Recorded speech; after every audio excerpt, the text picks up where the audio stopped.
চারুকলা শোভাযাত্রার মোটিফে আগুনে পুড়েছে ফাঁসিবাদী ও কবুতরের প্রতীক। সিসিটিভি ফুটেজ যাচাই চলছে। সেখানে আছেন সহকর্মী তানজিম শাফিন। বাকিটা জানবো তার কাছ থেকে।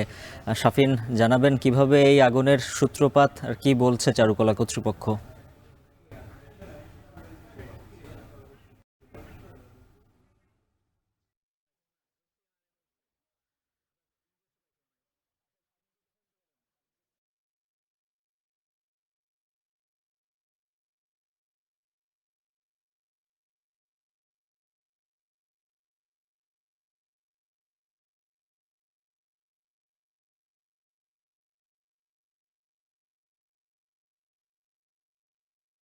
নববর্ষ 1432-এর উদযাপন।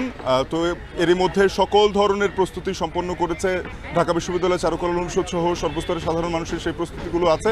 তবে এর মধ্যে একটি অনাকাঙ্ক্ষিত ঘটনা ঘটে গেছে আজ সকালে ভোর 5:05 নাগাদ এই ঘটনাটি ঘটে, যেটি ইতিমধ্যে আপনারা অনেকে হয়তো খবর পেয়েছেন, অনেকে জানেন যে ঢাকা বিশ্ববিদ্যালয় এবারে চারুকলা অনুষদ যেই প্রতিপাদ্যটি নির্ধারণ করেছে নববর্ষ উদযাপনের জন্য বা বর্ষবরণ আনন্দ শোভাযাত্রার জন্য, সেটি হলো নববর্ষের ঐকতান, স্বৈরাচার, ফ্যাসিবাদের পতন। তো সেইখান থেকে বিগত ফ্যাসিস্ট সরকারের একটি একটি স্মৃতিচিহ্ন বা হিসেবে একটি মোটিভ তৈরি করা হয়েছিল, যেখানে গণহত্যার দায়ে অভিযুক্ত সাবেক প্রধানমন্ত্রী শেখ হাসিনার একটি প্রতিকৃতি করা হয়েছিল।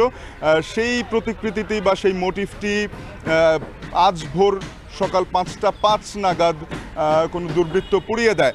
তো এখনও পর্যন্ত আমরা যেটি দেখছি যে চারুকলা অনুষদের ভিতরে পুলিশের ব্যাপক উপস্থিতি রয়েছে।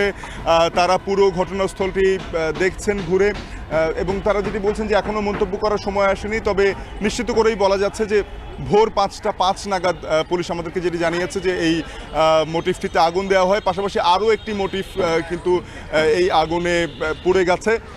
দুটি মোটিভ অক্ষত অবস্থায় আছে, আর দুটি মোটিভ আসলে পুরোপুরি পুড়ে গেছে বলা চলে। তবে এটি পুরোপুরি অঙ্গার হয়ে গেছে, যেটি গণহত্যার দায়ে অভিযুক্ত সাবেক প্রধানমন্ত্রী শেখ হাসিনার যেই মোটিভটি ছিল সেটি পুরোপুরি অঙ্গার হয়ে গেছে, কোনো অংশই আর বাকি নেই। তো এমন অবস্থায় আসলে নতুন করে মোটিভ আরও তৈরি করা হবে কিনা এ সকল প্রশ্ন আসলে থেকে যায়।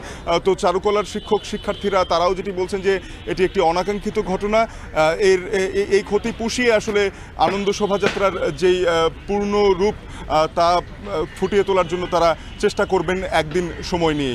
তো এই ছিল আমার কাছে ঢাকা বিশ্ববিদ্যালয় চারুকলা অনুষদ থেকে সবশেষ।